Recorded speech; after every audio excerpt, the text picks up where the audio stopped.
祖安大陆北境荒原，一头庞大如山的红龙盘踞在峭壁上，双翼遮蔽了昏暗的太阳，那双树瞳燃烧着灭世。地面上，神圣猎龙团如蝼蚁般绝望，数百面附魔塔盾连成一排，在即将喷薄的灭世龙岩前单薄可笑。骑士长盖伦死死抵住盾牌，指关节发白，板甲变形，满脸血污。红龙没有急着喷吐，而是在享受猎物临死的恐惧。他发出低沉的嘲弄：“卑微的人类，你们的神救不了你们！”轰！龙息倾泻而下，所有骑士闭眼等死。咔嚓！声音来自苍穹之上，一种从未在这个世界出现过的威压瞬间降临。风停了，火星凝固半空，连红龙也被压得龙息卡喉，呛出黑烟。铅灰色天幕像破布一样被撕开裂口，紫云翻涌如墨，亿万金色雷霆疯狂穿梭，那是天劫。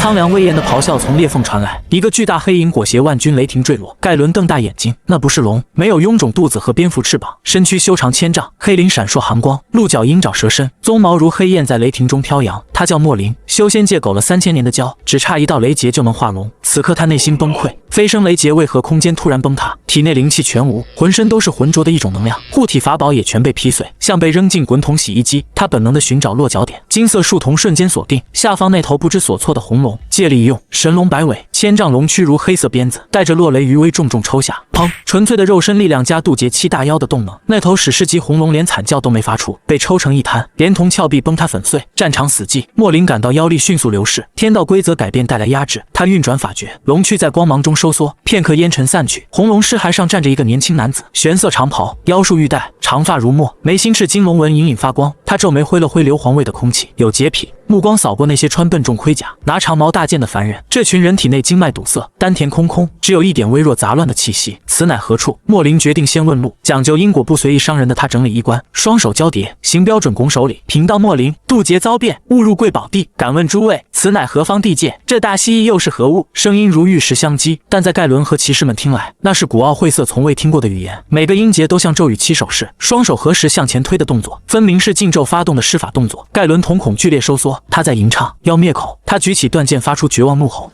全员冲锋！莫林看着下方，突然像打了鸡血般冲来的人群，一脸困惑。这蛮荒之地的欢迎仪式竟如此热烈。在盖伦眼中，这黑发男子秒杀红龙，身上却无魔力波动，要么是平民，要么力量已高到凡人无法感知。脚踩龙尸的人不可能是平民。数千骑士发起绝死冲锋，马蹄震颤大地，长矛如鳞，斗气闪耀。后方法师团疯狂吟唱，火球冰锥锋刃铺天盖地砸来。在莫林的视角里，却是另一番景象。太慢了，在千年蛟龙眼中，这些动作像慢动作回放。所谓的斗气不过是粗糙的气血搬运，火球冰锥简陋的连基础法术都不如，这等微末伎俩也敢班门弄斧。莫林虽困惑于敌意，但尊严不容冒犯，他没有动，只是微微叹气，右袖轻描淡写向前一拂。这一拂名为流云袖，在修仙界只是驱赶蚊虫的基础法门，但在这个低魔位面，甩出去的是纯粹妖元罡风。呼，天地间仿佛刮起飓风，火球冰锥像烛火遇台风，瞬间熄灭崩碎。罡风撞上冲锋的骑士团，没有血肉横飞，力量差距太大，反而产生诡异的柔和感。前排数百重装骑士连人带马，被无形巨手托起飞出数百米，挂在枯树上，摔进泥坑里，大多只晕了过去。莫林对凡人只用一成力，住手！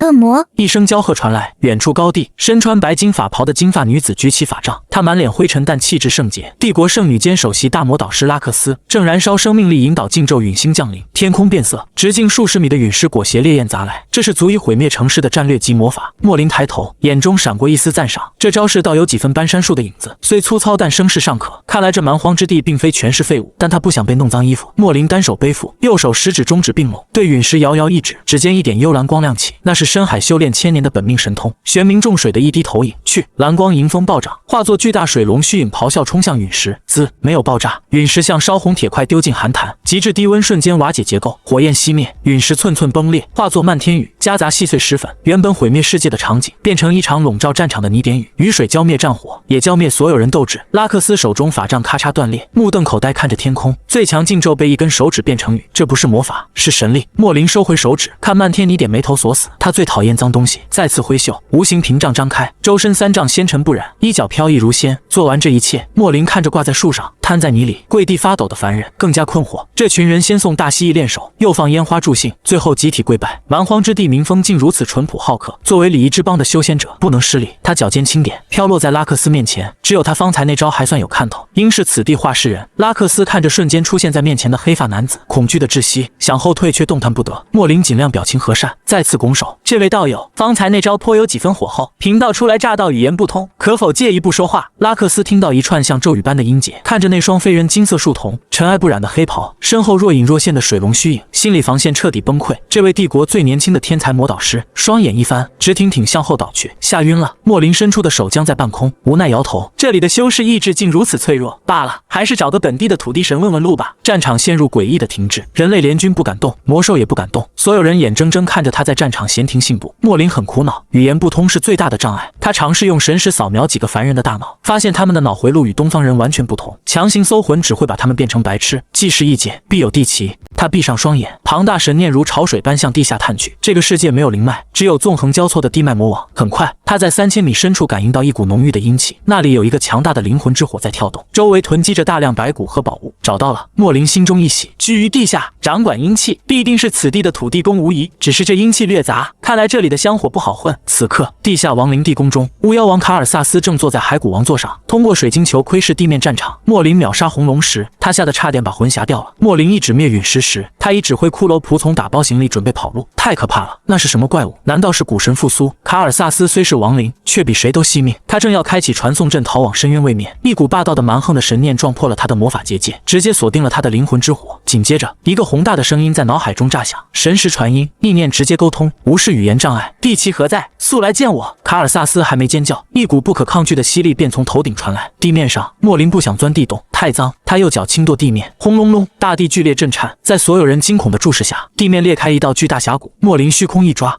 一只金色法力凝成的遮天巨手探入地底，硬生生掀翻了整座亡灵地宫的屋顶，像拔萝卜一样把还没来得及传送的卡尔萨斯连同骸骨王座一起抓了出来。阳光下，身穿破烂黑袍，浑身挂满骨饰，紧抱发光盒子的巫妖王就这样悬浮在半空，暴露在数千人目光之下。这是昔日的亡灵天灾，巫妖王卡尔萨斯。一名老骑士认出了这个恐怖存在，但此刻这位100年前的恐怖存在正像一只被拎住脖子的小鸡仔，在莫林面前瑟瑟发抖。莫林上下打量着这个只有骨架、眼窝冒蓝火的生物，他嫌弃的皱眉。虽说是土地公，但这法香也太寒酸了些。你是饿死鬼修成的正果吗？卡尔萨斯听不懂，但他感受到了血脉深处的压制。他哆哆嗦嗦举起魂匣，他力量的源泉也是最珍贵的宝物，试图用它换取一丝生机。伟大的存在，这是我全部的家当。他用精神波动求饶。莫林目光落在魂匣上，魂匣散发浓郁阴气，晶莹剔透，内部仿佛有液体流动。在莫林眼里，这根本不是什么魂匣，一见面就献上特产。莫林眼中闪过欣慰，此物阴气纯净，圆润如丹，莫非是这土地公炼制的9转阴魂丹？看来这异界虽蛮荒，土地公倒是颇懂礼数。修仙界讲究因果，收了礼就好办事，道友如此客气，贫道就不推辞了。他微微一笑，伸手接过那个比巫妖命还重要的魂匣。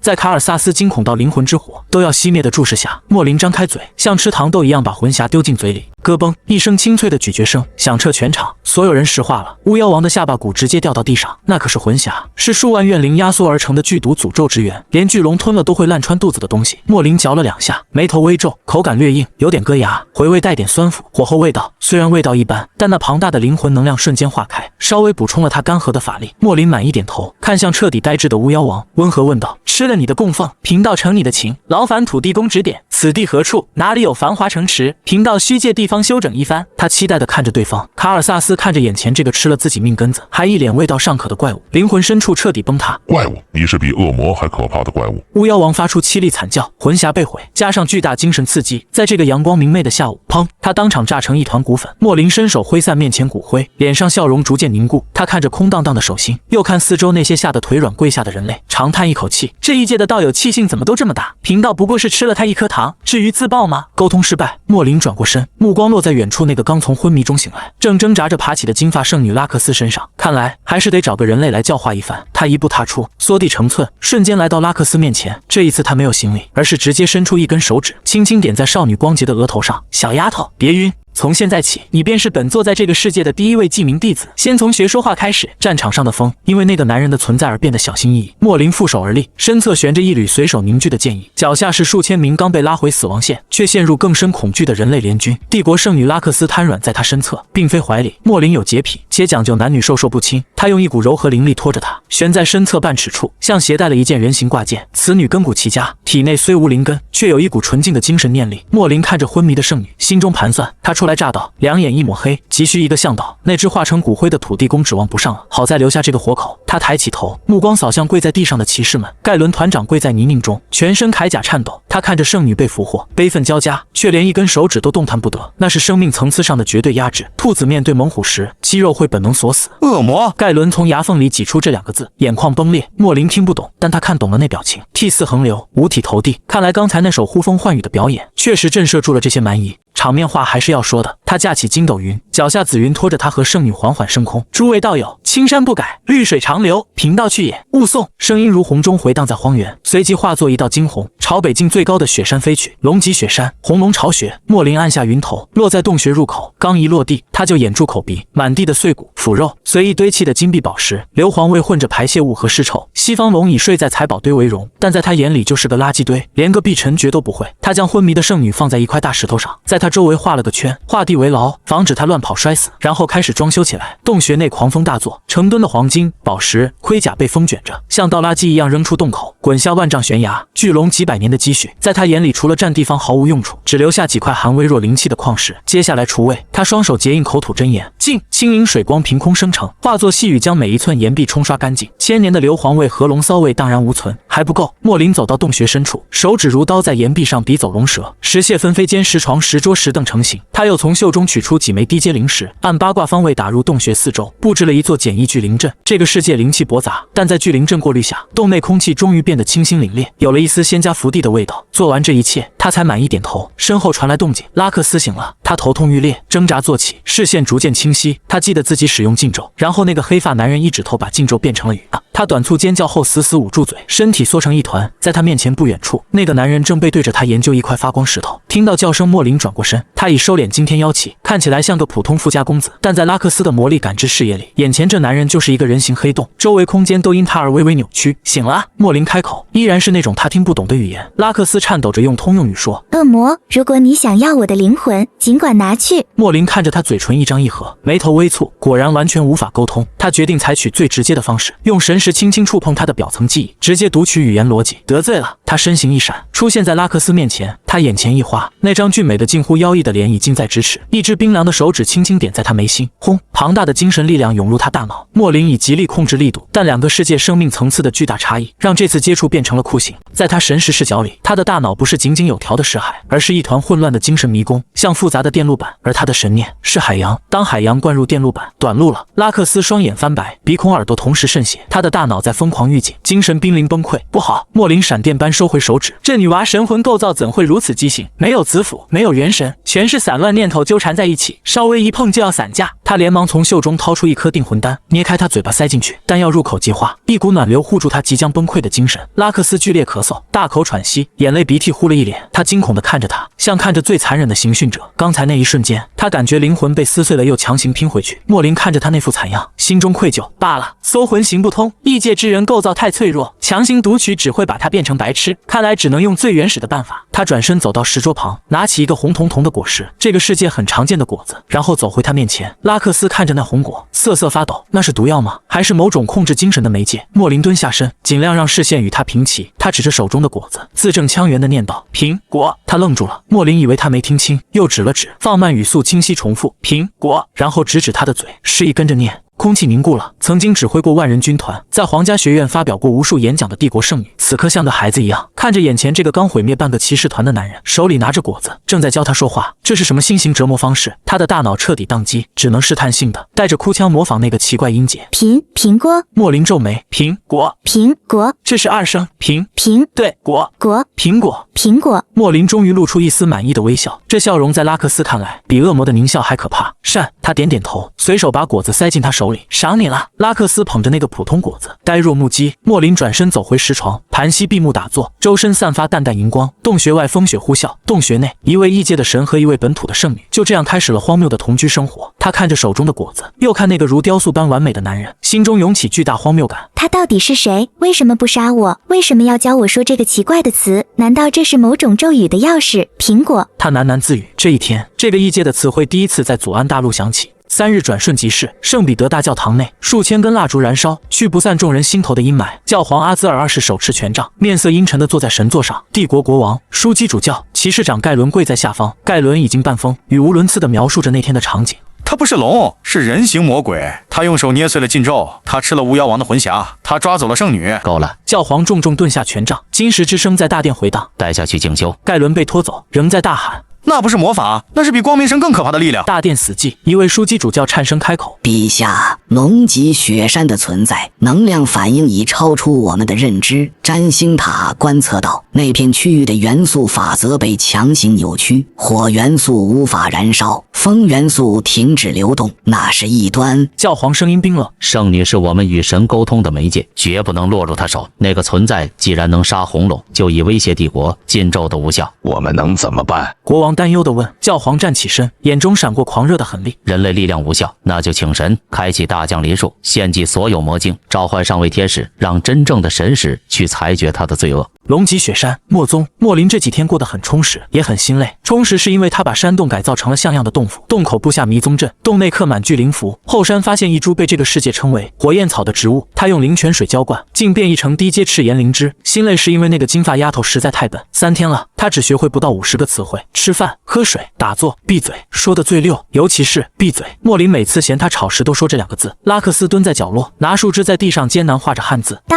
可道。一边画一边流泪，他觉得自己背叛了光明神。他在学习恶魔的语言，而且这语言似乎有某种力量，每念诵那些音节，体内的魔力流转就变得奇怪起来，更顺畅，却也更难控制。莫林盘坐石床，尝试炼化这个世界的魔力。他发现魔法元素就是灵气分解后的残渣。如果说灵气是全麦面包，魔法元素就是面包屑，还是发霉的那种，太脏了，吸入体内还得花大力气提纯。他嫌弃地吐出一口浊气。就在这时，他猛地睁开双眼，金色树丛射出2道寒光，好大的鸟叫声，一股嚣张且毫不掩饰的强大气息正从南方急速逼近，充满光明与炙热。但在这光明之下，隐藏着一种让他极度厌恶的味道，像极了仙界那些虚伪的神佛，又低级得多。出来受死啊！亵渎者！宏大的咆哮穿透风雪，穿透迷踪阵，在龙脊雪山上空炸响。拉克斯猛地抬头，眼中爆发狂喜光芒。是天使长，神没有抛弃我。他激动地想站起来，却被莫林淡淡扫了一眼，瞬间僵在原地，呆着别动，看好家。莫林整理衣袍，缓缓起身，动作不急不缓，仿佛只是去门口赶走一只吵闹的飞鸟。但他眼底的寒意比风雪还冷。本座才安顿几日，就有不长眼的东西上门，真当本座是吃素的？一步踏出，莫林已出现在雪山之巅的万米高空，对面悬浮着一个全身发光的存在，身高超3米，面容完美的不似人类，背后舒展着6只巨大光翼。他手持燃烧烈焰的圣剑，浑身散发神圣光辉，6翼赤天使加百列的投影分身，这个世界站立的天花板，真正的神迹。莫林上下打量，眉头皱起，人身鸟翅，羽族妖修？不对，羽族化形都会把翅膀收起来，你这露在外面，是化形不全还是故意显摆？他很困惑。在东方，没化形完全的妖修通常地位低下，但这东西看起来拽得很。天使听不懂他说什么，但感受到了那种眼神，看残次品的鄙视，这深深刺痛了高傲的天使。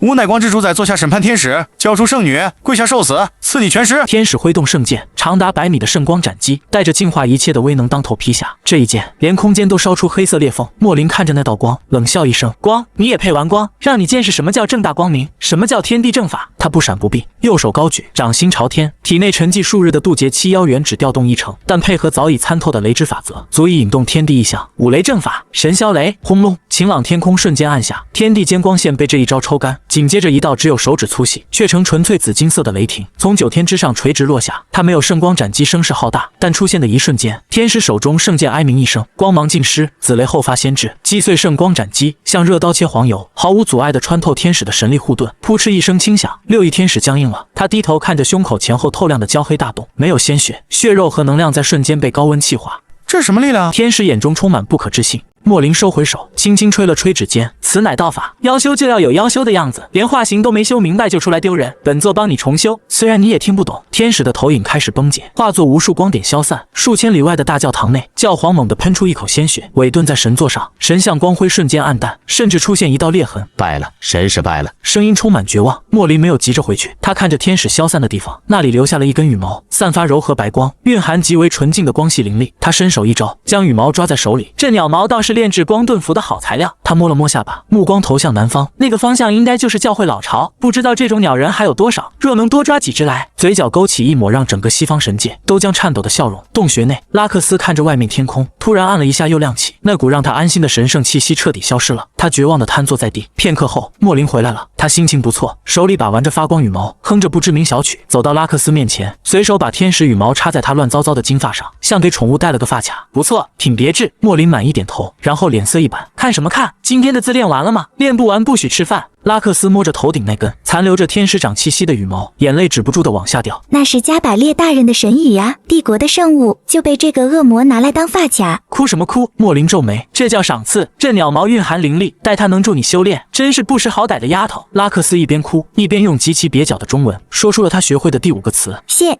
莫林挑眉，孺子可教。龙脊雪山之巅，风雪骤停。莫林负手立于悬崖边缘，手中把玩着那根天使羽毛，羽毛在他指尖流转，散发柔和圣光，试图抗拒他身上的妖气。这鸟毛有点意思。他指尖轻弹，一缕3昧真火瞬间包裹羽毛，原本神圣不可侵犯的天使之羽，在真火中滋滋作响，狂暴的排他性神光被强行炼化，化作一团温润如玉的白色液态能量。虽非凤凰真羽，但蕴含的光之法则倒颇为完整，炼入法衣，可避百邪。莫林随手将那团能量打入袖口，漆黑如墨的广袖长袍上隐隐多了一道银色滚边。处理完战利品，他转身扫视狼藉的雪山之巅，恶龙巢穴在刚才雷击余波中又塌了一半，更加寒酸破败。修道3000载，即将位列仙班，虽流落异界，道场乃安身立命之本，岂能如此简陋？他看了一眼缩在角落抱着膝盖瑟瑟发抖的拉克斯，眉头微皱，既已收徒，便要开宗立派。这光秃秃的山洞传出去让人笑话。莫林是行动派，更是完美主义者。气！他轻喝一声，脚下轻轻一跺，大地像活过来一般，沉闷的轰鸣从地壳深处传来，坚硬的花岗岩在法力驱使下变得像橡皮泥一样柔软，破碎乱石自动聚拢融合重组。原本尖锐崎岖的雪山之巅被生生削平一截，形成方圆1000丈的巨大广场。莫林袖袍一挥，无数块深埋地下的黑曜石破土而出，在无形念力雕琢下，黑曜石自动切割、打磨、堆砌。不过一炷香时间，一座充满东方古典韵味的宏伟宫殿凭空拔地而起，屹立在西幻世界的雪山之巅。没有尖顶飞浮壁，没有繁复浮雕彩色玻璃，只有黑与白，黑色墙体，白色冰玉栏杆，飞檐翘角，斗拱交错。大殿正门上方悬挂龙血石牌匾，上书3个字：青莲宫。宫殿四周布下小5行泥宗阵，云雾缭绕间若隐若现，宛如天宫。拉克斯看傻了，他熟知土系魔法的极限，即便是土系法神建造这种规模的城堡，也需数月时间和无数工匠。而眼前这个男人只是挥了挥袖子，跺了跺脚。这是神国吗？他喃喃自语，对光明神全知全能的信仰。再次出现一道裂缝，莫林背着手指点满意的审视杰作，勉强能住吧，材料简陋了些，回头抓几只西方施救守门，拔了翅膀应该能冲麒麟。就在这时，他神识微动，雪山脚下一群极其微弱的气息正在艰难攀爬，半山腰狂风如刀，一支10几人的残兵在齐腰积雪中跋涉。他们是猎龙团幸存骑士，为首的正是盖伦。那天被一袖子扇飞后，他们挂在树上昏迷了1天1夜，醒来后所有人都劝盖伦逃回帝国，但他拒绝了。圣女为掩护我们被抓走，我必须去救她，哪怕是死。盖伦带着10几个同样视死如归的忠诚骑士，丢弃沉重塔盾，只带残剑，一步一步向恶魔巢穴爬去。盖伦停下脚步，僵硬地抬起头，透过风雪看到山顶景象，狰狞龙巢不见了，取而代之是一座悬浮云端的黑色神殿。殿前广场上，那个黑发男子正居高临下俯视他们。到了，恶魔的堡垒！盖伦干裂嘴唇蠕动，团长，拼了吗？年轻骑士带着哭腔问。盖伦惨笑。拿什么拼？连天使都被一指头戳死。我们谈判，用我的命换圣女。他用尽最后力气爬上广场边缘，刚一踏上黑曜石广场，温暖气息扑面而来。宫殿周围有结界，隔绝所有风雪严寒，舒适的温差让冻僵的骑士们双腿一软。扑通声接连响起，10几名汉子因体能耗尽加冷热交替，齐刷刷跪倒在地。盖伦更是激动的想说话，却一口气没上来，直接趴下，额头重重磕在地面，发出咚的一声，标准的五体投地大礼。站在台阶上的莫林正准备呵斥这些擅闯山门之人，看到这一幕却愣住了。这群人衣衫褴褛，满身血污，不远万里爬上雪山，一见面二话不说直接行此大礼。领头那个磕头磕的额头都出血了，还在微微颤抖。这种毅力与诚意，莫林眼中寒意逐渐消融，取而代之的是一丝欣赏，倒不可轻传。但这群凡人虽资质愚钝，根骨极差，向道之心却感天动地，明知自己是神威如玉的存在，仍冒死上山，只为求得一线仙缘。修仙界这种单纯为求道而不要命的人已经不多了罢了。莫林大袖一挥，柔和春风拂过全场，原本快要冻死的骑士们突然感觉暖流注入体内，濒临崩溃的身体竟奇迹般恢复一丝生机。盖伦震惊抬头，看着缓缓走来的黑发男子。莫林走到盖伦面前，语气前所未有的温和。既如此心诚，行3跪9叩大礼。本座若在拒之门外，未免不近人情。虽根骨太差，做不得内门弟子，但青莲宫初见，正好缺些洒扫庭除的杂役。他伸出手，忍住洁癖，在盖伦布满血污的板甲上轻轻拍了拍，准了，即刻起。尔等便是本座座下第一批记名杂役弟子。盖伦完全听不懂，他只看到魔王拍了拍自己肩膀，眼神竟带着慈父般的关怀。他不杀自己，他在笑，是想养肥了再吃，还是想转化成亡灵？莫林转身对门口发呆的拉克斯招手，大徒弟，过来。拉克斯战战兢兢走来，莫林指指地上这群骑士，带师弟们去偏殿安顿，以后挑水做饭洗衣服的活交给他们，你专心随我学文。拉克斯看着跪地的盖伦，盖伦也看着他，两人眼中都涌出泪水。盖伦想，圣女还活着，但已被恶魔控制。拉克斯想，盖伦叔叔为什么不跑？为什么要送上门来当奴隶？两人刚想抱头痛哭，莫林皱眉道：“哭什么？入我仙门是几世修来的福分，莫做儿女情长之态，有失体统，都憋回去。”虽然听不懂语言，但那股严厉气场是通用的。众人立刻噤若寒蝉，把眼泪硬生生憋了回去。从此，祖安大陆历史上最诡异的组织青莲宫就这样在完全的误会中成立了。宗主是一条想退休的东方蛟龙，大弟子是一位西方圣女，总以为自己是在卧薪尝胆；杂役弟子是一群神殿骑士，总以为自己是在忍辱负重。青莲宫的日子枯燥而荒诞。清晨第一缕阳光洒落，莫林准时站在悬崖边吞吐紫气，身后广场上是青莲宫著名的早课时间，动作要慢，气沉丹田。说了多少次不要用蛮力？莫林手持戒尺，啪的抽在盖伦屁股上，即便隔着板甲，这蕴含暗劲的一击也让盖伦疼得龇牙咧嘴。盖伦和12名手下已卸去大半铠甲，穿着亚麻衬衣站成一排，僵硬的模仿莫林的动作，打太极拳。在这个崇尚更强、更快、更暴力的世界，骑士训练从来是举重冲锋砍木桩，现在这个魔王竟逼他们做这种软绵绵慢吞吞的动作。盖伦一边保持单脚站立的姿势瑟瑟发抖，一边内心疯狂咆哮。他认定这是恶魔在消磨他们的意志，但不敢不练。谁敢偷懒那把戒尺就会毒蛇般抽过来，痛感直击灵魂。莫林在队伍前演示呼吸法，他很无奈，本想教这群弟子基础修仙法门，却发现这些西方人的身体构造完全不兼容，没有丹田，只有斗气旋；没有12正经，只有粗糙的魔力回路。让他们修炼东方功法，就像往柴油发动机里加汽油，内功练不了就先练外功。这套太极13式若能练出气感，也算你们造化。早课结束后是更痛苦的环节，文化课。偏殿内，莫林端坐主位，手捧自己默写的千字文。拉克斯和一群骑士跪坐蒲团上，腿早麻了，表情扭曲。跟我念：天地玄黄。一片死寂。盖伦张嘴，发出一声类似鸭叫的声音。莫林眉头一皱，戒尺敲得桌子震天响，舌头捋直，不是那个音，是天一声。天！盖伦流下屈辱的泪水。堂堂神圣骑士长，斩杀过无数魔兽，如今却要像牙牙学语的婴儿般学这种鬼画符文字。拉克斯进度稍快，毕竟是法师，智力更高，他已勉强能听懂几个高频词汇。此刻他小心翼翼举手，用极其生硬的中文说道：师尊，我饿。这是他学会的最长句子。莫林脸色稍缓，虽发音怪异，但好歹能表达意图。既然饿了，今日便开荤吧。他起身走向后殿，众人松口气，瘫倒在地。盖伦爬到拉克斯身边，压低声音：圣女殿下，我们还要忍受这种折磨到什么时候？那个恶魔整天逼我们做奇怪动作，念奇怪咒语，是不是在准备献祭仪式？拉克斯面色苍白，却眼闪光芒。不，盖伦叔叔，那种慢吞吞的动作似乎蕴含某种规则，每次做完身体虽酸痛，魔力流动却变快了一点。什么？盖伦大惊，还没等讨论出结果，一股难以形容的味道从后殿飘来，那味道极其霸道，让人想打喷嚏。莫林端着一口巨大青铜鼎走出来，鼎下燃烧紫色火焰，这是他特制的洗髓汤。作为负责任师傅，他实在看不下去这群弟子的体质。他去后山抓了几条火属性魔兽蛇，拔了几株魔法药材，加上地下挖到的百年石钟乳，按炼丹配方乱炖了一锅。虽没有正经洗髓丹，但这锅汤汇聚5行药理，足以助你们排出体内杂质，强健筋骨。莫林把鼎往地上一放，当的一声巨响，鼎内绿色汤汁翻滚，漂浮着半个蛇头和一些不知名的药引子。盖伦和骑士们看着这锅冒着绿泡的东西，脸都绿了。巫毒，这是巫毒之汤。一名骑士惊恐喊道：他在里面放了烈焰蝰蛇，那是剧毒之物。莫林盛了一碗递给拉克斯，大徒弟做个表率。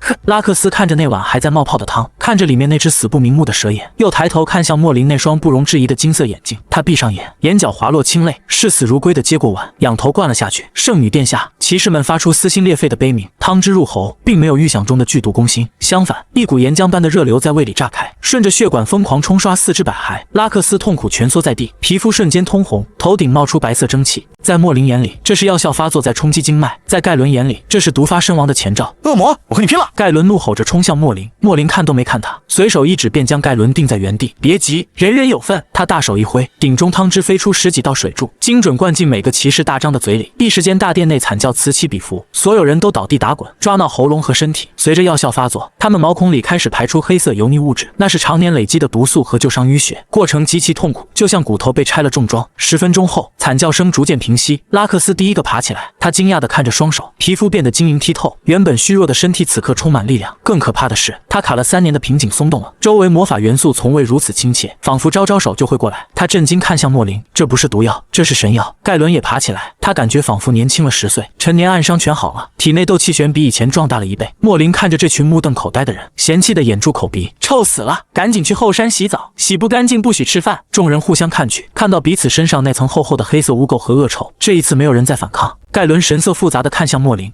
恶魔？谁家恶魔会给俘虏治病提升实力？难道这位真的是一位隐世古神？谢谢师尊。盖伦学着拉克斯的样子，用极其蹩脚的中文结结巴巴说道。莫林冷哼一声，发音还是太烂，今晚把咏鹅抄100遍。就在青莲宗正如火如荼进行普通话推广和健身运动时，山下世界已经炸锅了。神圣奥兰帝国联合周边3个王国以及大陆法师公会、佣兵公会，组建了一支史无前例的联军。教皇阿兹尔20重伤未愈，仍强撑身体站上阅兵台。那头窃据雪山的恶魔杀害了天使，囚禁了圣女和荣耀骑士团。据可靠情报，他正用极其残忍的手段折磨他们，逼他们喝下毒药进行洗脑，要将他们转化为毁灭世界的傀儡。我们不能坐视不管，为了光明，为了正义，踏平龙脊雪山。10万大军的怒吼震动云霄，无数魔导炮被推出，巨型工程兽整装待发，一场针对青莲魔宗的浩大讨伐战即将拉开帷幕。而在雪山上，刚刚洗完澡，穿着不合身道袍，在月光下苦逼抄写趋向像天歌的盖伦突然打了个喷嚏。奇怪，怎么感觉后背发凉？是不是师尊又嫌我自丑了？青莲宫的清晨依旧从鼓歌报名声中开始。广场上，盖伦和12名骑士正进行每日必修课站桩，几日洗髓汤的灌溉，他们身体发生了翻天覆地的变化，原本粗壮的肌肉缩小了1圈，线条却变得如钢绞线般紧致流畅，皮肤泛出古铜色光泽，那是杂质排出、筋膜强化的标志。最让他们恐惧的是体内的改变。盖伦保持着站桩姿势，汗如雨下，他能清晰感觉到自己引以为傲的黄金斗气正在被一种更冰冷、更粘稠的气息同化。在莫林的调教下，他们的斗气正在向真气转化，虽只是最低级的后天真气，却意味着生生不息，意味着内劲。收势！莫林清冷的声音传来。盖伦下意识双掌下按，吐气开声，轰！他并没有用力跺脚，仅仅是气息下沉，脚下黑曜石地板却猛地一震，以他脚底为中心，炸开一圈蛛网般的细密裂纹，没有碎石飞溅，力量完全渗透进石头内部，将其震成了粉末。盖伦惊恐地看着双手，还行。莫林出现在他身后，手里依然握着那根令人闻风丧胆的戒尺，虽依旧笨拙，但好歹摸到了整劲的门槛。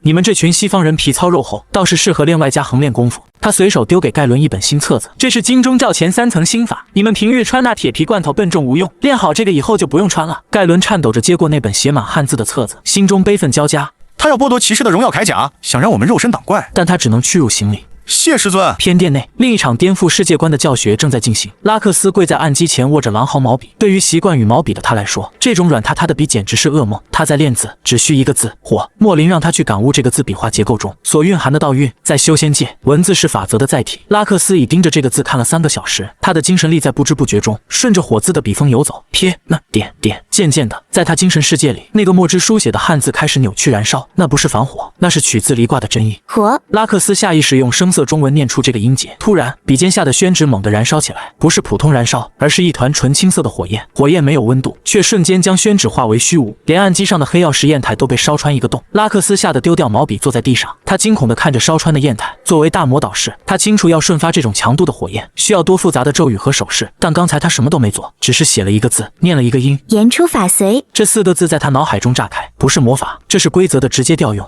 他猛地抬头看向殿外，那个正在训斥骑士的黑发背影，眼中的恐惧减少了，取而代之的是狂热的求知欲。如果掌握这种语言，是不是就掌握了世界的本源？他不顾仪态冲出偏殿，跪在莫林面前，举起烧穿的砚台，语无伦次喊道：火火，我学会了，火。莫林低头看眼报废的砚台，眉头微皱，大呼小叫，成何体统？但他眼底却闪过一丝讶异，仅仅临摹3日便能引动一丝离火真意，这丫头虽无灵根，悟性倒是个修符箓的好苗子。他板着脸道：不过是点燃一张纸，有什么好骄傲的？那是你心浮气躁，控不住笔锋，罚你再写1000遍水字，把火气降下来。是。拉克斯大声答应，声音里充满前所未有的动力。就在这时，苍凉沉闷的号角声穿透云层，从雪山脚下传来，声音巨大无比，震得青莲宫屋檐下积雪簌簌落下。盖伦脸色瞬间煞白。是帝国的战争号角，军团级冲锋的前奏，他们来了。莫林不悦地掏掏耳朵，走到悬崖边，极目远眺。雪山下方平原上，黑压压一片，如蚁群般无边无际。阳光下枪戟如林，反射森冷寒光。巨大工程兽拉着楼车缓缓移动，数百方阵整齐排列。天空中成群施救骑士遮天蔽日，后方是闪烁奥数光辉的法师塔阵列，神圣奥兰帝国倾举国之力，30万大军，凡人世界的巅峰武力。但在莫林眼里，这场景唤醒了他久远的记忆。呵，这阵仗倒是让我想起当年东海那群虾兵蟹将围攻水府的样子。他转过头，看着吓得面无人色的盖伦和拉克斯，怎么怕了？盖伦握紧拳头，咬牙道：“师尊，那是30万大军，还有皇家法师团，就算真正的巨龙，也会被这股钢铁洪流碾碎。你还是快走吧，这里有我们挡着。”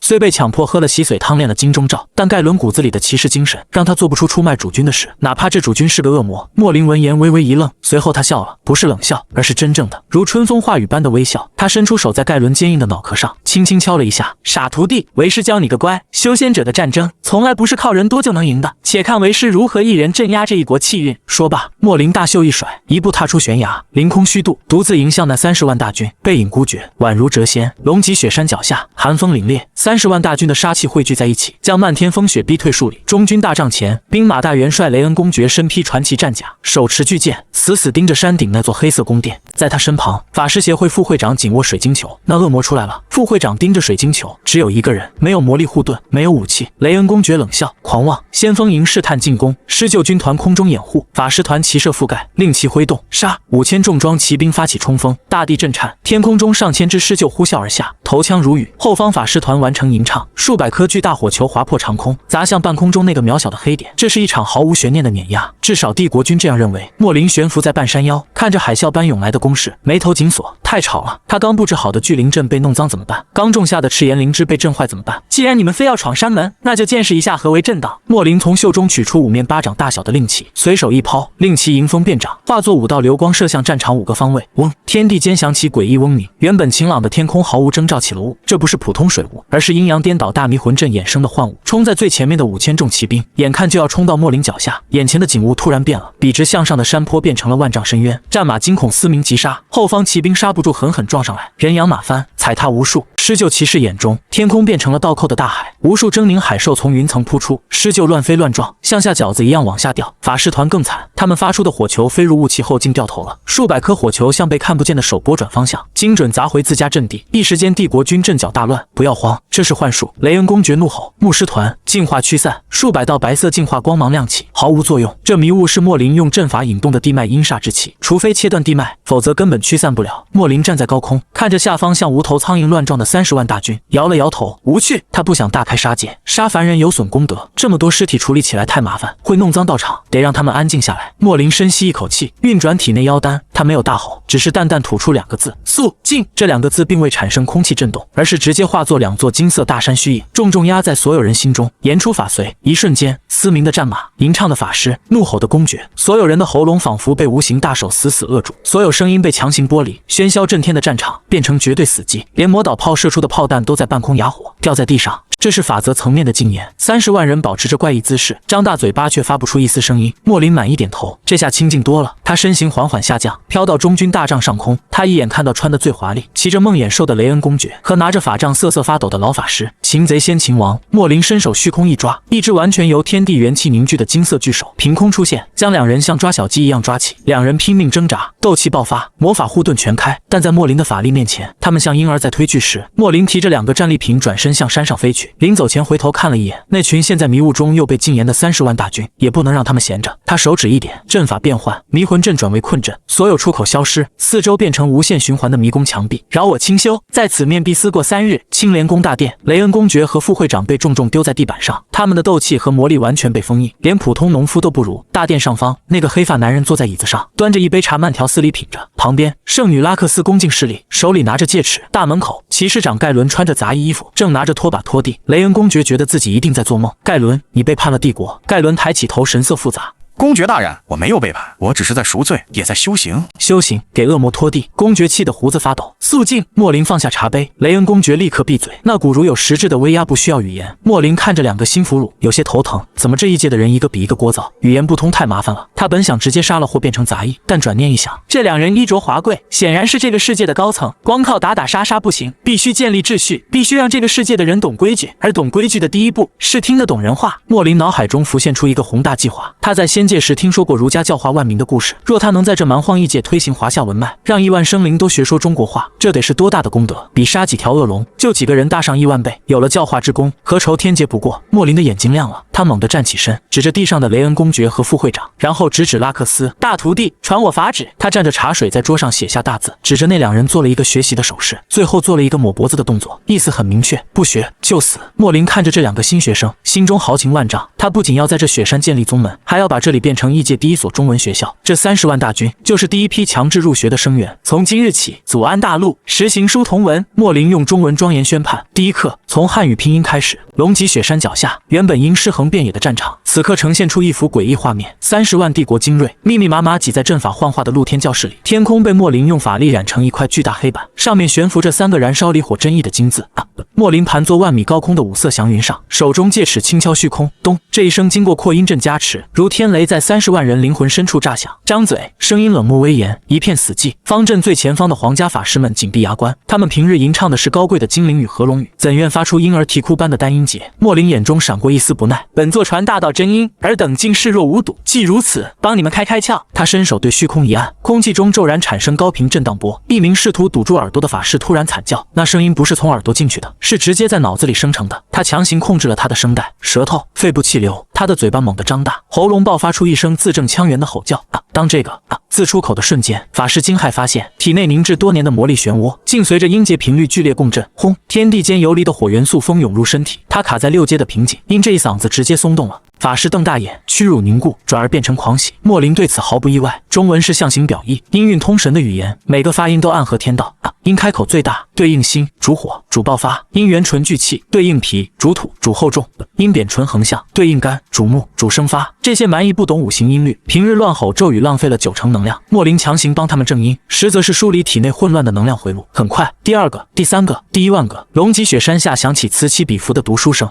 30万人齐声高呼，声浪震散百里乌云，大地震颤，土元素欢呼，地面长出嫩芽，狂风呼啸，风元素在盔甲缝隙间穿梭。雷恩公爵跪在青莲宫大殿门口，斗气被封，仍能看到山下景象。那些原本屈辱的士兵吼出怪异音节后，表情变得极其精彩，有的震惊，有的迷茫，有的兴奋的手舞足蹈。妖术，这是群体洗脑。雷恩绝望抓头发，他在剥夺我们的语言，我们的文化。旁边练习书法的副会长瑞兹却停下笔，他是帝国公认最具智慧的长者。此刻他死死盯着山下因30万人齐声朗读，从而形成的能量云团，赤黄青3色，竟隐隐呈现一个图案。公爵大人，你没感觉到吗？瑞兹声音颤抖。感觉到什么？共鸣。空气中的魔法元素在欢呼，他们更喜欢这种语言，比我们繁琐拗口的古神语更简洁、更直接、更接近世界本质。你疯了，瑞兹！你在赞美恶魔的语言？不，我在赞美真理。瑞兹看向大殿上方那个巨大的道字，眼中流露朝圣般的光芒。如果这语言能让我们更接近魔法的终极，那它就是神语。莫林身影突然出现在大殿内，他有些疲惫，但精神不错，一口气给30万人上课，神识消耗巨大。大徒弟，他唤道。拉克斯立刻捧热茶跑来，恭敬地上。师尊请用茶。现在的他已是完全顺从的模样。他昨天刚用一个雷自瞬发出8阶闪电链，对莫林的崇拜已突破天际。莫林抿口茶，目光扫向雷恩和瑞兹。今日拼音课效果尚可，虽脑子笨，嗓门倒大，精气神足。他从袖中掏出一叠厚纸，这是明日教材。瑞兹，你既是法师，识字多，这本3字经今晚负责注音，明日发下去，人手一份。瑞兹颤抖接过，首页赫然写着：人之初，性本善，性相近，习相远。他看不懂意思，却能感受到那12个字蕴含的浩大正大的道德法则，比契约精神更高级的教化。师尊，这是什么经文？修炼精神力的秘籍吗？瑞兹下意识喊出这个称呼，毫无心理障碍。莫林微微一笑，此乃做人的道理，学好了才配称之为人，而非披着衣服的猴子。雷恩在一旁看得目瞪口呆，那个骄傲的副会长此刻像得到糖果的孩子，捧着那叠纸如饥似渴研读。他想，帝国完了，还没开打，文化防线已全面崩塌。莫林突然想起什么，转头对正在拖地的盖伦说：明日早课让那30万人把盔甲都脱了，穿着铁皮怎么练广播体操？广播体操？盖伦握拖把的手一抖。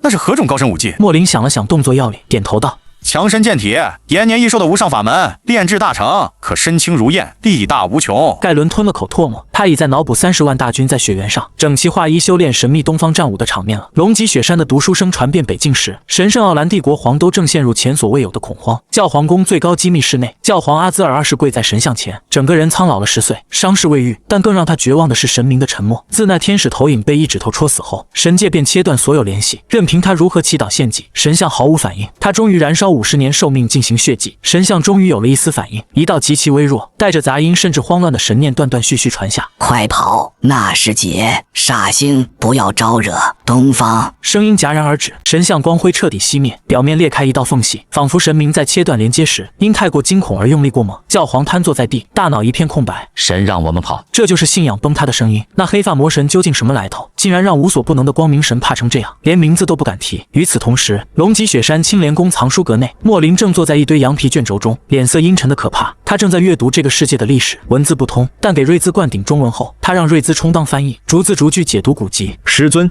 这段记载的是创世纪。瑞兹恭敬读道：3000年前，众神降临祖安，驱逐混沌，建立秩序，传授人类魔法与斗气。停！莫林打断他，指向书上一幅插图。插图画的是众神降临场景，一群穿着奇异盔甲、脚踩飞剑或骑葫芦的人从天而降，正在屠杀地上土著怪兽。画工抽象，充满西方油画风格，但莫林一眼认出那些所谓神器，被描绘成毁灭之锤的，分明是炼气宗的旱地锤；被称为光之方舟的，分明是天机阁的穿云梭；而为首神王手里拿的，竟是一面万魂幡。荒谬！莫林猛拍桌子，黑曜石桌面瞬间化为齑粉。瑞兹吓得跪地。师尊息怒，可是弟子翻译有误。莫林起身在大殿内来回踱步，眼中怒火几乎喷涌而出。什么众神创世，分明是一群在修仙界混不下去的邪修弃徒，逃到这个灵气匮乏的小世界。他们不仅没有教化苍生，反而封锁灵气，将天地元气通过那些法师塔全部截留供自己享用。他们传给你们的魔法咒语，全是篡改过的残次品，目的就是防止凡人修炼成才，威胁他们统治。莫林指向瑞兹，看看你们修的什么，精神力散乱如麻，肉身孱弱如鸡，你们竟然把那群将你们当牲口养的邪修当成神，还顶礼膜拜了3000年。瑞兹被骂懵了，他没完全听懂邪修、西灵阵这些词，但听懂了核心逻辑：神是假的，神在愚弄人类。对毕生追求真理的法师来说，这比杀了他还难受。师尊，我们的魔法被篡改过。瑞兹颤声问：篡改？那叫枷锁。莫林冷笑：你们吟唱的咒语不仅不能沟通天地，反而在透支生命力，怪不得这世界法师爆发力强却寿元极短，鲜有活过200岁的。莫林越说越怒，他最见不得这种断人道途、毁人根基的龌龊事。这群孽障在修仙界如过街老鼠，到这里竟敢称宗做祖，还敢自称神。既然本座来了，这闲事管定了。他转过身，眼中寒光让瑞兹灵魂冻结。瑞兹，传令下去，明日起停止一切魔法咒语教学，所有法师改修基础引气诀。另外，告诉那30万大军，好好练拼音，好好练广播体操，待本座帮他们把身子骨练结实了，便带他们去屠神。瑞兹猛地抬头，屠神2字在祖安是绝对禁忌，但从莫林嘴里说出来，却像说去处理己之家禽。更让他震惊的是，自己内心深处竟涌起一股前所未有的热血，那是被压抑1000年的凡人想要窥探真理、打破枷锁的渴望。弟子领命。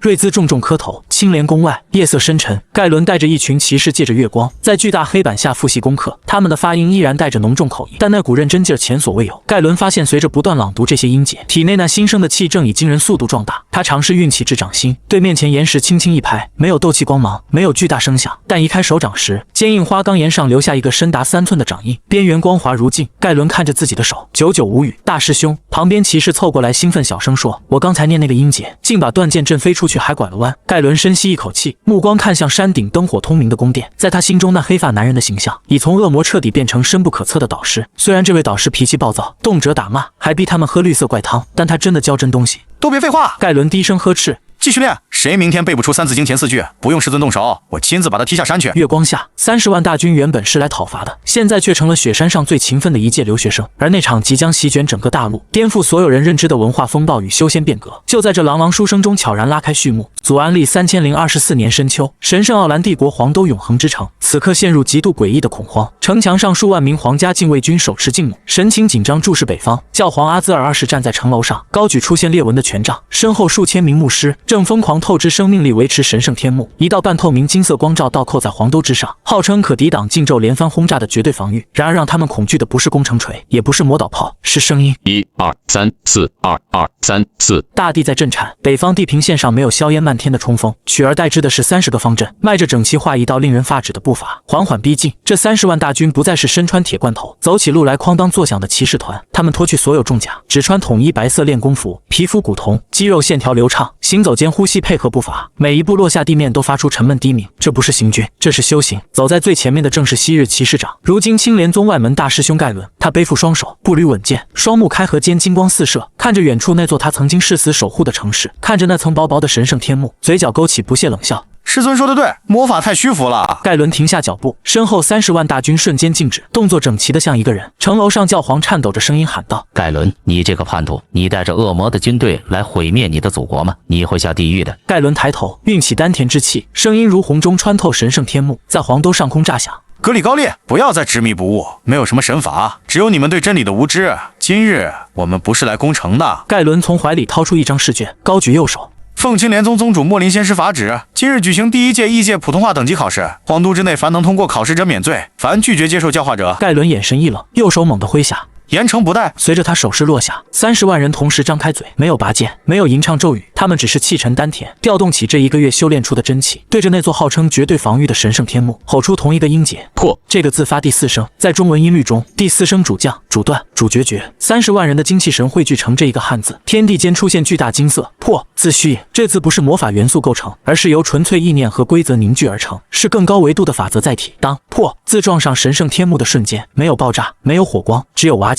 那层由无数复杂符文构建，依靠信仰之力维持的护盾，在遇到这个汉字时，像复杂乱码遇到了格式化指令，符文开始紊乱、扭曲、崩溃。他们无法理解这个汉字的结构，无法解析其中的规则。咔嚓，清脆碎裂声响彻云霄，黄兜百姓惊恐抬头，看着保护他们几百年的光幕，像蛋壳一样碎成漫天光点。城楼上数千名牧师齐齐倒地，教皇手中权杖彻底粉碎，整个人瘫软在城墙上。言出法随，这才是神谕。教皇绝望喃喃，城门缓缓打开，不是被撞开，是守城士兵自己打开的，因为他们听到30万大军接下来吼出的4个字：放弃抵抗。这4字带着奇异安抚力量。守军发现手里武器突然沉重的拿不起来，心里也提不起任何反抗念头。盖伦大手一挥，进城，按计划行事。1组占领广场，张贴拼音字母表；2组去魔法学院收缴魔法书，换发字典；3组去教堂推掉神像，换成师尊雕像。记住，不得扰民，不得抢掠。谁要是敢随地吐痰，打断腿。祖安历史上最荒诞的一幕发生了，大军进城没有烧杀抢掠，一个个壮汉在大街小巷摆起课桌。老乡别怕，来跟我念这几个音，学不会，学不会，今晚不许吃饭。那个法师别躲了，说的就是你，把那根木棍扔了，过来默写古诗。错1个字，罚抄100遍。黄兜没有流血，但黄兜所有人都懵了。皇宫最深处，莫林的身影凭空出现，他没理会外面闹剧，那些凡俗事务交给盖伦和拉克斯去折腾。他的目标是这座皇宫地下那个散发令人作呕气息的神之门。莫林站在一扇巨大密银大门前，门上刻满防御法阵，足以挡住半神一击。莫林看都没看，直接抬脚，砰！密银大门像纸糊一样被踹飞进去。出来吧，所谓的神！莫林负手走进幽暗通道，让本座看看究竟是哪个宗门的弃徒敢在这里装模作样。穿过幽暗通道，眼前豁然开朗，这是一个独立小世界，也就是所谓的神国。当莫林看清神国全貌时，那张常年高冷淡漠的脸上第一次露出难以言喻的表情。这就是神国，眼前是方圆不过10里的空间，天空挂着发光大球，用来模拟太阳的低级法宝，光线还一闪一闪像接触不良，地面铺着金砖，纯度极低，掺杂大量黄铜。最离谱的是中央宫殿，试图模仿东方仙宫样式，有飞檐斗拱，但不伦不类。柱子刻的不是龙而是带翅膀的长虫，屋顶不是琉璃瓦而是刷金漆的石板，整个空间充斥发霉味道，像几百年没通风的地下室，俗不可耐。莫林嫌弃的用袖子捂住鼻子，这审美连本座当年养的乌龟都不如。大胆狂徒，竟敢擅闯神域！一声气急败坏的咆哮从赝品宫殿传来，金光闪过，一个身影出现，穿金光闪闪长袍，头戴高冠，手持权杖的老者，周身环绕七彩光晕，身后悬浮几个光轮。这就是祖安大陆的主宰光明神，本名李二狗，在世人眼里是至高无上的存在，但在莫林眼里，莫林开启天眼，金色树瞳微微一缩，透过那层花哨光学特效，他看清了本质。古灵3800岁，境界金丹7大圆满，功法火云宗烈火诀残篇且练差了气，状态寿元将尽全靠稀释凡人愿力吊命。噗！莫林没忍住笑出声，我当是什么大能转世，原来是个连元婴都没修出来的老废物。老者脸色瞬间极为难看，更让他惊恐的是，莫林说的是中文，那是他家乡的语言，修仙界通用语。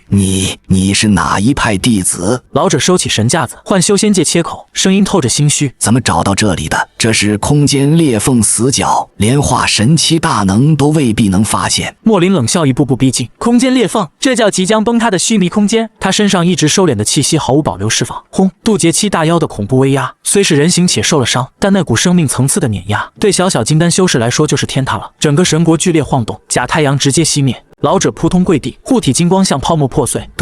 渡劫期妖皇，他吓得魂飞魄散。在修仙界混世，他也就外门弟子，连筑基期师兄都要巴结，何曾见过这种传说中的大佬？前辈饶命！前辈饶命啊！老者疯狂磕头，把黄铜地板磕得咚咚响。晚辈李二狗，东荒火云宗杂役，3000年前偷吃长老一只灵鸡，被追杀走投无路，误入空间乱流，才流落到此。晚辈没有作恶，只是苟延残喘攒灵石想回家。莫林居高临下看着这个光明神，攒灵石回家？你所谓的攒灵石，就是封锁这方世界灵脉，建立宗教，把凡人当工具养，吸食他们愿力。因你的私心，这个世界的文明被锁死整整3000年。这里生灵本可修炼大道，却被你那蹩脚魔法误导，变成短命之人。李二狗瑟瑟发抖，不敢说话。还有，莫林指着他手里权杖，这玩意儿是火云宗锄地用的松土杖吧？你拿它当神器？李二狗老脸通红，把权杖往身后藏。前辈明鉴，这地方啥都没有，晚辈也是为了维持一点体面。体面？莫林冷哼，你有个什么体面？既然遇到了，本座便替天行道。莫林抬起手，掌心雷光涌动。李二狗见状，眼中闪过绝望狠厉。别逼我！他猛地从怀里掏出一个黑漆漆袋子，当年从宗门偷出来的收魂法器。拼了！李二狗打开袋子，无数黑色怨灵呼啸而出。这些怨灵都是3000年来因战乱瘟疫而死的祖安人灵魂，被他收集炼制，遮天蔽日，带着凄厉哭嚎扑向莫林。莫林连眼皮都没抬，他是蛟，即将化龙，龙者至阳之刚，天生克制一切阴邪。吼！莫林张口发出真正龙吟，不是压抑低吼，而是在封闭空间内全力爆发的音波。伴随龙吟，巨大黑龙虚影在他身后浮现，张牙舞爪，灵爪飞扬。那些扑过来的怨灵在听到龙吟瞬间，像积雪遇到烈阳，连惨叫都没发出，直接被震散怨气化作纯净灵力光点。李二狗手中收魂袋砰的炸成碎片，他整个人被震飞出去，狠狠砸在赝品宫殿上，把宫殿砸塌一半，尘埃落定。莫林走到废墟中，看着狼狈不堪的李二狗，就这点本事，连给本座挠痒都不够。李二狗彻底绝望，他知道在这位面前自己是只蚂蚁。杀了我吧！他虚弱道，反正回不去，这地方灵气稀薄，卡在金丹期2000年了，活着也是受罪。莫林看着他那副颓废样子，心中一动，杀他容易，但这老东西经营了3000年，对这个世界规则、地脉、资源了如指掌。而且莫林还有一个更宏大的计划，建立稳定传送阵回家，需要大量帮手。这李二狗虽人品修为一般，但好歹是正经修士，懂点阵法炼器，正是可用之人。莫林收起杀意，脸上露出意味深长的微笑。死，太便宜你了！他伸手一抓，直接从李二狗魂魄中取出一缕，捏了个契约，签。李二狗看着那金光契约，知道签了就是奴隶，但别无选择。我签。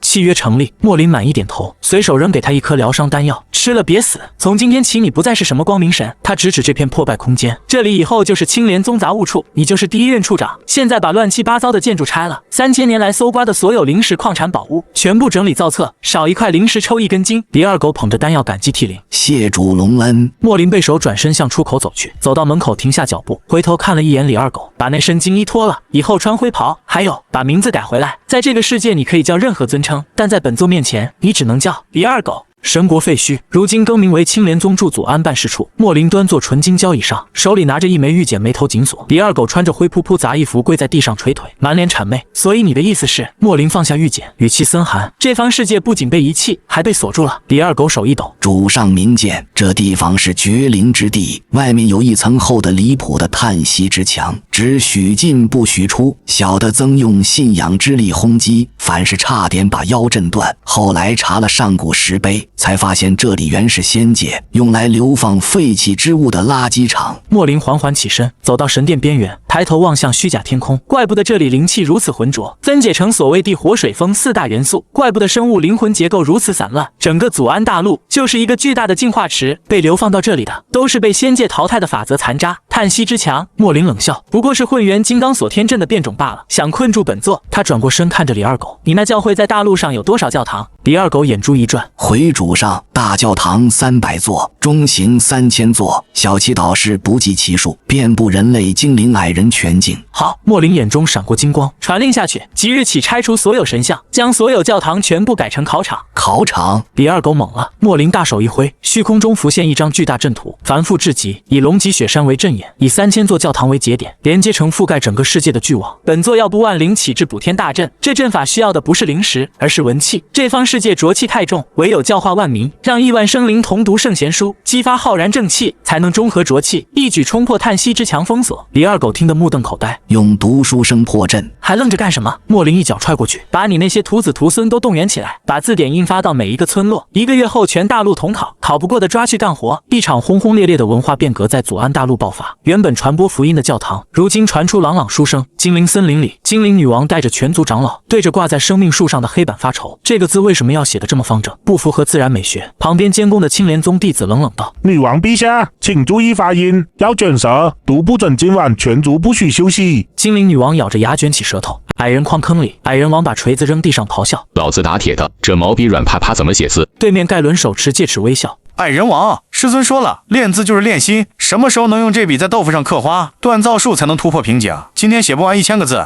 这矿坑疯了。矮人王看着盖伦身后30万练成横练功夫的壮汉，咽了口唾沫，默默捡起毛笔。兽人荒原上，兽人先知带群兽苦读，他们发现这种发音练习竟和战吼有异曲同工之妙，特别是那个沙字，每次吼出都感觉体内热血沸腾，这才是真正的语言。兽人大酋长激动拍胸脯：以前说的兽语太软了，这语言代谢。时间在全大陆痛苦与顿悟中飞速流逝，天地间的气息变了，原本浑浊暴躁的魔法元素，随亿万生灵日夜诵读汉语，竟开始变得有序。一股肉眼不可见的淡白色气流文气开始在大陆上空汇聚。莫林站在龙脊雪山之巅，看着蒸蒸日上的气象，满意点头。他看向身边拉克斯，这丫头已完全是一副道姑打扮，手持拂尘，气质出尘。徒儿，弟子在，通知下去，明日5时开启全大陆终极考试，能否打破这牢笼，在此一举。拉克斯领命而去。次日5时，正午阳光直射龙脊雪山，整个大陆万籁俱寂。从繁华黄豆到偏远渔村，从深邃地底到高耸云端，所有智慧生物无论种族贵贱，此刻都手捧同一本书——青莲宗初级语文教材修订版。他们屏住呼吸，等待信号。龙脊雪山之巅，莫林身穿全套紫色道袍，脚踏七星步，手持法剑。他仰头看着那层肉眼不可见的叹息之墙，3000年封锁，今日当破。莫林深吸一口气，声音通过阵法瞬间传遍世界每个角落。开考！这声令下如惊雷落地，紧接着一个浩大声音由亿万生灵共同汇聚，在大陆上空炸响。那是全大陆第一首必须背诵的诗篇，也是莫林选定的破阵词。天地玄黄，宇宙洪荒，轰隆隆。随着这8个字被亿万人同时念出，整个大陆地脉猛地一震，原本无形的文气化作实质般的白色光柱，从3000座作为节点的教堂中冲天而起。3000道光柱在天空汇聚，形成一支长达万丈的白色巨笔。浩然笔，日月银仄，陈肃列章，读书声一浪高过一浪，每个汉字吐出，空中巨笔就凝实1分，光芒璀璨1分。原本暴躁的魔法元素，在这股浩然正气面前如冰雪消融，乖乖被转化吸收，成为巨笔墨汁。莫林看着成型的巨笔，眼中金光爆射，他咬破舌尖，一口精血喷在法剑之上，对着天空那层看不见的屏障摇摇一指：给本座破！空中浩然巨笔仿佛被无形巨手握住，带着亿万生灵的意志，带着文明教化的伟力，对着苍穹狠狠写下一个巨大的开字。滋啦，一种撕裂声响彻天地。那层困扰左安3000年的叹息之墙，那个连所谓神明都无法打破的屏障，在这个巨大汉字面前像一张脆弱白纸，笔锋划过之处，空间如镜面崩碎，一道巨大裂缝横亘苍穹之上，裂缝之外不再是虚无乱流，而是透进来一股浓郁的令人窒息的仙灵之气。通了，通了！李二狗趴在地上感受熟悉气息，哭得浑身颤抖。终于能回家了。莫林脸上却没有喜色，因为他看到裂缝另一端没有出现迎接飞升者的祥云和仙乐，取而代之的是一只巨大冰冷由纯粹法则构成的眼眸。那只眼睛透过裂缝冷漠注视下方大陆，最后目光落在莫林身上，一道宏大威严不带情感的神念直接降临莫林识海。下界何人竟敢以文气强行破界？那道神念如一盆冷水，浇灭莫林心头的喜悦。他立刻收敛气息，对天空巨眼拱手行礼：晚辈莫林，下界妖修误入此绝灵之地，不得已借万民文气破阵，只求回归仙界，并无冒犯之意。巨眼沉默片刻，似乎在查阅档案。随后一个带着戏谑的声音传来：莫林，东海那条苟了3000年的小泥鳅。莫林嘴角一抽，小泥鳅，但面对这种存在只能忍。正是晚辈，你这运气说好还是不好？此乃第36号教化实验田，仙界早想在诸天万界推行文化大一统，但这西方界域法则固化，难以教化，历任传道使都失败了。没想到你这条小泥鳅误打误撞，用最直接的手段把事办成了。莫林心中狂喜，那晚辈算立下大功，可否接引飞升位列仙班？当然可以，不过巨眼话锋一转，这方世界刚接受教化，根基未稳，你若现在走了，亿万生灵刚建立的文心顷刻崩塌，李二狗肯定压不住场子，这里又会变回喷火玩泥巴的蛮荒之地，这可是重大教学事故。莫林急了，上仙，我只是路过的，教书育人不专业，谦虚了不是？你搞得全大陆统考很有创意，字典都印了，还说不专业，天庭用人之际，既然你做出成绩，特事特办。话音未落，一道金色卷轴从裂缝飞出，砸在莫林脑门上。敕封莫林为祖安戒狱大祭酒，赐化龙池洗礼1次，功德金身分期付款。任务留在此界，继续推行教化，直至诞生第1位飞升者。什么时候有人考上仙界大学，你什么时候调回本部，钦此。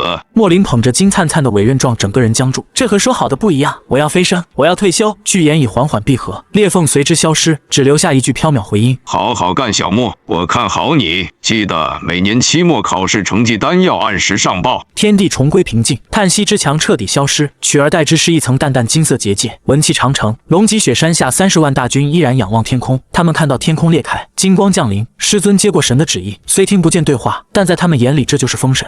师尊成神了！盖伦热泪盈眶，带头跪下。恭喜师尊，一统2界，千秋万代！亿万人的欢呼震得雪山颤抖。莫林僵硬转身，看着下方密密麻麻、满脸狂热的学生们，看着一脸期待的李二狗，满眼崇拜的拉克斯，举着练习题跃跃欲试的瑞兹，他感到一阵深深的无力感。这哪里是成神，分明是判了无期！都闭嘴！莫林有气无力挥手，欢呼瞬间停止。他深吸一口气，看着沉甸甸的委任状，又看向下方那群虽开了窍却仍显呆头呆脑的土著。既然跑不掉了，那就把这群笨蛋往深里交，早点交出一个飞升者，就能早点退休。莫林眼中颓废一扫而空，取而代之的是冰冷光芒。他猛甩一袖，声音冷酷：都高兴什么？考试很难吗？盖伦，你卷面全是错别字，去操场跑100圈。拉克斯，作文重写1万字。还有你们，从明天起早自习提前，晚自习延长，取消所有休息，3年高考5年模拟，做不完不许吃饭睡觉，都听懂了？听懂了。回答他的是全大陆撕心裂肺痛并快乐的整齐怒吼。从此祖安大陆成为诸天万界最奇葩的存在，没有战乱，没有魔法争斗，只有无尽考试。而那位传说中的道祖至圣先师莫林，每天最主要的工作就是坐在青莲宫里，在堆积如山的试卷中疯狂批改。这道题选 C， 说了多少遍？奇变偶不变符号看象限，这群笨蛋怎么就是记不住？龙脊雪山的咆哮声今天也依然中气十足回荡在世界上空。